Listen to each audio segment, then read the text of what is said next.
बघ बघ कशी हसते. मामीला ओळखलंय तिने. अरे वा, बघ बर काय म्हणते मामी. हा काय म्हणते? ओळखलं पिल्लूनी मामीला? बघा बघा मामीकडे बघा, इकडे बघा पिल्लू, बघा बघा.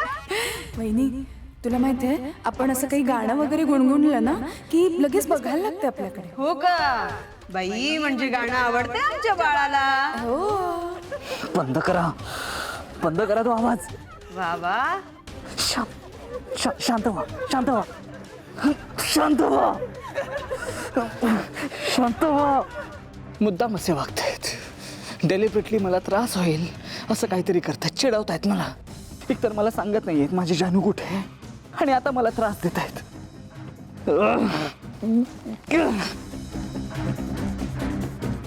मी पण माझ्या जानूला शोधण्यासाठी, यांचा हॅपीनेस स्पॉइल करण्यासाठी नको त्या गोष्टी केल्या, पण त्याचा यांच्यावर काहीच परिणाम होत नाहीये. बस अजून सहन करणार नाही मी. आता काहीही झालं तरी मी माझ्या जानूला शोधून काढणारच. बघा बघा, इकडे बघा. बंद करा तो आवाज, बंद करा. घरात लहान बाळ आलं की घरातलं वातावरणच बदलून जातं. खरंय आई. नुसता घरात किलकिलाट, सगळ्यांचा हसण्या खेळण्याचा आवाज. आपण उगाच बोबडं बोलायला लागतो नाही. हो ना, सगळ्यांचं मन प्रसन्न, घरातलं वातावरण प्रसन्न. आजी, आपण बाळाला कायमचं इकडेच ठेवून घ्यायचं का? अगं बाई, छकुलीला इथे ठेवलं तर मग तुझ्या भावना तुला पण इथेच थांबावं लागणार. आजी, ठेवून घेऊ ना भावना तुला पण इकडेच. आता भावना तू इथे राहिली तर तुझ्या सिद्धू काकाला तिकडे करमणार आहे का? मग सिद्धू काकाला पण इकडेच राहू दे. नाही, आमचं बाळ आम्ही घेऊन जाणार. भावना तू आमची आहे, त्यामुळे बाळ इकडेच राहणार. नाही, भावना ही माझी आहे. पण त्याआधी ती माझी आत्तू होती, त्यामुळे बाळ इकडेच राहणार. आजी, आत्यापेक्षा आई जवळची असते ना, मग बाळ पण आमचंच झालं. नाही, आत्या पण आमची आणि बाळ पण आमचं, त्यामुळे बाळ इकडेच राहणार. एक मिनिट भांडायचं नाही. हा, भावना तू आणि छकुली दोघी आपल्या सगळ्यांच्या आहे. पण तू आनंदीला सांग ना, तीच नेहमी भांडते माझ्याशी. बरं अरे, तू मोठा आहेस ना, दादा आहेस ना तिचा, असं म्हणतात का? भांडायचं नाही. आता हा, मला एक सांगा, तुम्ही दोघांनी काही खाल्लंय का? अगदी बरोबर आहे आई तुझं. सकाळपासून दोघांनाही सांगतेय जाऊन जरा काहीतरी खाऊन या, जेवून घ्या, पण नाही, बाळाशी खेळत बसायचंय दोघांनाही. म्हणूनच पोटात कावळे ओरडतायत ना, म्हणून चिडचिड होते. बरं चला, आता चला हातपाय धुवा आणि टेबलवर बसा, मी वाढायला येते. चला चला चला चला. सावकाश हा. बाळ आलंय ना घरात तर कशाचंही भान राहिलेलं नाहीये त्यांना. आता परीक्षा जवळ आलीये, मग बघा कशी मजा येणार आहे त्यांची. काही नाही. हा, काही काळजी करू नको, गुणाची मुलं आहेत आपली, नीट अभ्यास कर. आई, बाबा कुठे आहेत? आणि सकाळपासून सिंचना हरीश कोणीच कसं नाही दिसलं मला. अगं सगळे गेले कामाला, पण मला सांग सिद्धू कुठे? बराच वेळ झाला दिसला नाही मला. अगं हो, ते छकुलीचं औषध आणायला गेलेत मेडिकल मध्ये, येतील थोड्या वेळात. बर, आणि चल आता तू आराम कर. अगं झोप बाई. अगं किती काही म्हटलं की आम्ही सगळे आहोत रात्री जागायला तुझ्या बरोबर, तरी बाळाचा नुसता आवाज झाला की तूच जागी होतेस पहिली. हो ना. हो आई, आणि रात्री तर काल झोपच नाही झाली ग माझी. इतकं विचित्र स्वप्न पडलं माहितीये मला, दचकून जाग आली मला. मला कळलंच नाही ग, असं वाईट स्वप्न का पडलं असेल. म्हणजे मला ना भीती वाटते, बाळाच्या बाबतीत काही चुकीचं नाही ना घडणार. हा,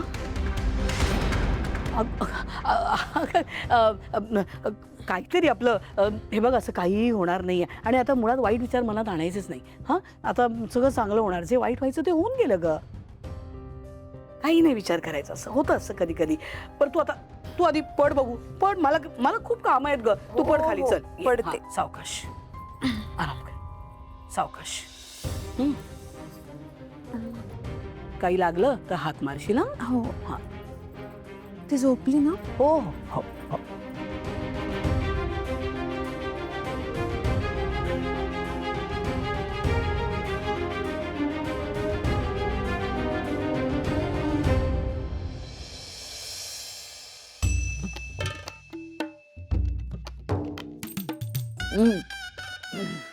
याला काय झालंय कान बंद करून बसायला? काहीतरी विचित्रच चाललेलं असतं याचं.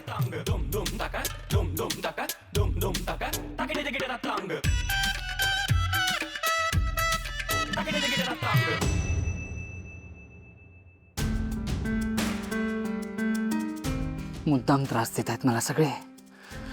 एकतर माझी जानू कुठे हे मला सांगत नाहीयेत.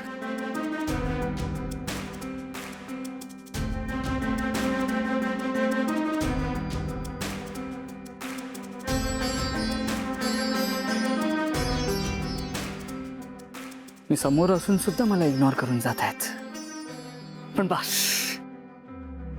आता यांना मला सांगावंच लागेल माझी जानू कुठे आहे ते. सासूबाई तर बाहेर आहेत आणि वीणाबाईंनी पण आत. याचा अर्थ बाळाबरोबर आणि भावनाताई बरोबर आत दुसरं कोणीच नाहीये. हाच परफेक्ट टाइम आहे.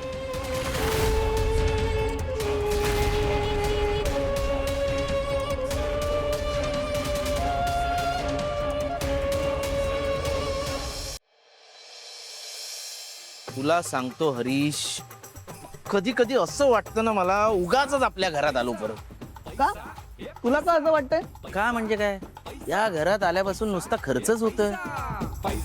माझ्या घरी राहत होतो तेव्हा खर्च कसला होता, फक्त खाण्यापिण्याचा.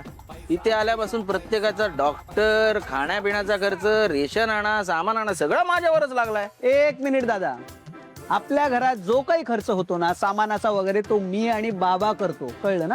हो हा. दे सिगरेट दे. तू आणि बाबा भरता. कधीपासून कधीपासून तू खर्च करायला लागलाय? आत्ता गेले 2-4 महिने ना. मी कमवायला लागल्यापासून तेव्हापासून खर्च करतोय. पण कधी बोलून दाखवलं? बघ 4 महिने नाही खर्च केलास तोपर्यंत बोलून दाखवतोयस. मी बोलून दाखवलं असतं तर केवढं बोलायला लागलं असतं मला. कधी बोलून दाखवत नाही म्हणून. काय बोलतोयस यार दादा? तू पैसे बोलून दाखवत नाही, कमाल आहे यार. काय बोलतोयस? काय सॉरी सॉरी. आता तुला हसू येते. काहीच दिवसात सगळ्यांवर रडायची पाता येणार आहे, लक्षात ठेव. हा, तो जयंत काय आपल्याला या घरात राहू देणार आहे? ऐनवेळी काल तो वकील आला म्हणून वाचलो आपण. त्या घराच्या कागदपत्रांवर सही करताना आई बाबांना धड ते वाचता आले नाही काय. तो जयंत आता पैशाच्या जोरावर आपल्याला या घराच्या बाहेर काढायला पण कमी करणार नाही.